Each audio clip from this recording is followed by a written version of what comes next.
नमस्कार दोस्तों, स्वागत है आपका अपने YouTube चैनल FM ज्ञान पे, जहां पर हमारा financial and money related video पे बात करते हैं। और आज के फाइनेंशियल ज्ञान में हम बात करने वाले हैं एक ऐसे स्टॉक के बारे में जो कि दिवाली का 2025 हमारा स्टॉक सिलेक्शन है। खाली हमारा नहीं, अदर लोगों का भी है, एक्सपर्ट का क्या मानना है, 2 लेटेस्ट न्यूज भी निकल के आई है, तो क्या क्या टारगेट्स हो सकते हैं, सारी चीजों को कवर करेंगे। वीडियो स्किप मत करिएगा, पूरा देखिए। तो चलिए वीडियो स्टार्ट करते हैं। जिस कंपनी के बारे में हम बात कर रहे हैं उस कंपनी का नाम है हिंदुस्तान कंस्ट्रक्शन कंपनी लिमिटेड।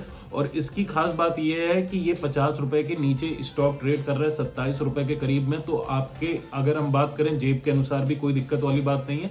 और अपने 52 वीक हाई से डिस्काउंटेड प्राइस पे चल रहा है। खास बात यह कंपनी ने अभी थोड़ी बहुत रैली भी दिखाई थी, क्योंकि इसको 204 करोड़ का ऑर्डर मिला है हिंडाल्को इंडस्ट्रीज की तरफ से। लेटेस्ट न्यूज की बात करें, दूसरी न्यूज में अगर हम बात करते हैं तो ये निकल के आ रहा है कि ये दिवाली का स्टॉक सिलेक्शन हो सकता है, क्योंकि इसमें जो अपसाइड टारगेट देखा जा रहा है पोटेंशियल, वो है 36.7% का। करंट प्राइस की बात करें 27 रुपीज 80 पैसे का। लाइकली टारगेट 38 रुपीज का है, जिसके अकॉर्डिंग अपसाइड पोटेंशियल 36.7% हो जाएगा। सपोर्ट की बात करें 25.32 है, 24.20 है। और रेजिस्टेंस की बात करें 28.80 है, और 31 है, और 34 है। एससीसी की बात करें, कंसिस्टेंटली टेस्टिंग कर रहा है वो long term support 200 month moving average के हिसाब से। और वो अगर हम इसके अलावा चार्ट लेवल पे बात करते हैं और ब्रॉडर ट्रेंड की बात करते हैं, तो यहाँ पर जो डीएमए हर्डल आ रहा है 28 रुपीज 80 लेवल्स, अगर उस चीज को ये फॉलो कर लेता है तो यहाँ पर स्टॉक में एक अच्छा खासा पोटेंशियल सर्च देखने को मिल सकता है। 38 लेवल तक पे जा सकता है। उस समय के हिसाब से जो एंटिसिपेटेड इंटरिम रेजिस्टेंस रहेगा वो है 31 रुपीज के लेवल का और 34 रुपीज का। अब यहाँ पर कुछ की पॉइंट्स कंपनी के बारे में समझ लेते हैं टेक्निकल लेवल पे, जिसके लिए हम लोग यहाँ पर हमारी स्क्रीन पे चलेंगे और उसके बाद हमारा यहाँ पर स्टार्ट होगा कि क्या चीजें निकल के आ रही हैं। तो यहाँ पर आपको ये समझना होगा कि स्क्रीन पे मैं लेके चलूं उसके पहले कि इसका अगर हम देखते हैं तो कंपनी कहीं ना कहीं अच्छी ग्रो करते हुए देखने को मिल रही है। रिसेंट न्यूज में एक बड़ा ऑर्डर भी देखने को मिला है। तो सारी चीजें कहीं ना कहीं पॉजिटिव डायरेक्शन में, लेकिन खाली इस बेसिस पे आप लोग जज करके कंपनी में पोजीशन नहीं एक्वायर कर सकते, और भी चीजें आपको देखनी रहेगी।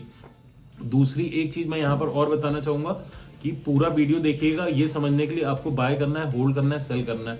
अभी के हिसाब से जो चीजें निकल के आ रही हैं उसके अकॉर्डिंग अगर हम लोग समझते हैं तो यहाँ पर हमारे लिए बाइंग की पोजीशन एक अच्छी खासी बन रही है। 1 साल का प्राइस भी मैंने बता दिया है आपको कि कहाँ पर चल रहा है, और 1 डे के प्राइस के अकॉर्डिंग भी कहाँ पर चल रहा है। ये मेन चीज जो निकल के आ रही है। अब हम लोग यहाँ पर बगल में स्क्रीन पे हमारे देख सकते हैं कि क्या चीजें आ रही हैं। 27 रुपीज 59 पैसे पे करीबन चल रहा है। और 1 डे के हिसाब से अगर हम बात करते हैं तो 1 डे लो रहा है 27 रुपीज 40 पैसे का, और 1 डे हाई इसका रहा है 28 रुपीज 5 पैसे का।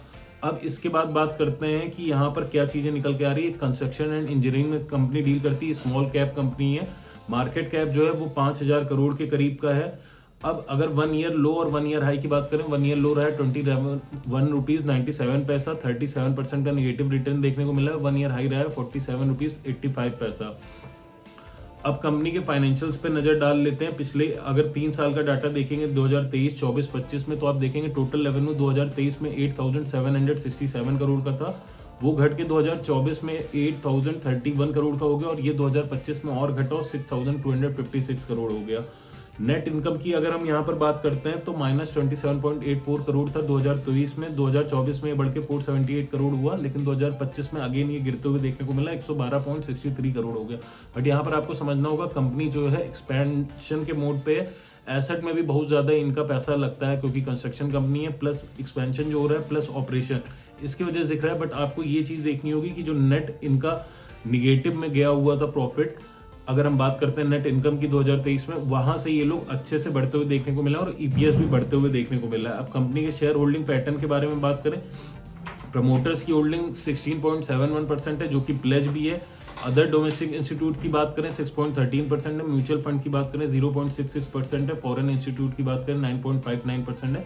रिटेल एंड अदर इन्वेस्टर की बात करें 66.91% है, जिसमें अदर पार्टी जो कि हेविली इन्वेस्टेड है वो 20.47% है। तो यहाँ पर थोड़ा सा एक रेड फ्लैग हो सकता है, क्योंकि प्रमोटर्स की होल्डिंग भी कम है, प्लस उसमें प्लेज भी हो रखी है। रिटेल इन्वेस्टर काफी भारी मात्रा में है, तो इस वजह से भी मैंने स्टार्टिंग में कहा था कि डायरेक्ट आप यहाँ पर बिना टेक्निकल और बाकी सारी चीजें समझे आपका इन्वेस्ट करने का डिसीजन सही नहीं भी हो सकता है। हालांकि अगर आप लोग अपने रिस्क के अनुसार अपने फाइनेंशियल एडवाइजर से कंसल्ट करके लॉन्ग टर्म में अगर इसको लगा छोड़ सकते हैं 6 महीने 1 साल के लिए, तो यहाँ पर एक पोटेंशियल अपसाइड टारगेट जो बताया जा रहा है 36% का, अगर उसको भी नहीं लेके चलते हैं 15 से 20% भी आपको रिटर्न मिलता है, तो आपके लिए कहीं ना कहीं एक अच्छा यहाँ पर टारगेट निकल के आ जाएगा और एक अच्छा रिटर्न कमाने का मौका हो सकता है। बाकी करंट प्राइस पे जो लोग हैं वो पैनिक होके, अगर उनको लग रहा है अगर वो लॉस में है, अगर आपने अपर साइड से बाइंग करी थी, तो अभी आप पैनिक करके सेल आउट ना करें। आने वाले टाइम में बढ़ते हुए देखने को मिलेगा। कंपनी का ऑर्डर बुक भी अच्छी चल रही और कहीं ना कहीं नए ऑर्डर्स भी मिल रहे हैं। उम्मीद है वीडियो पसंद आएगी। इसके अलावा कोई क्वेरी तो कमेंट करके जरूर बताइए।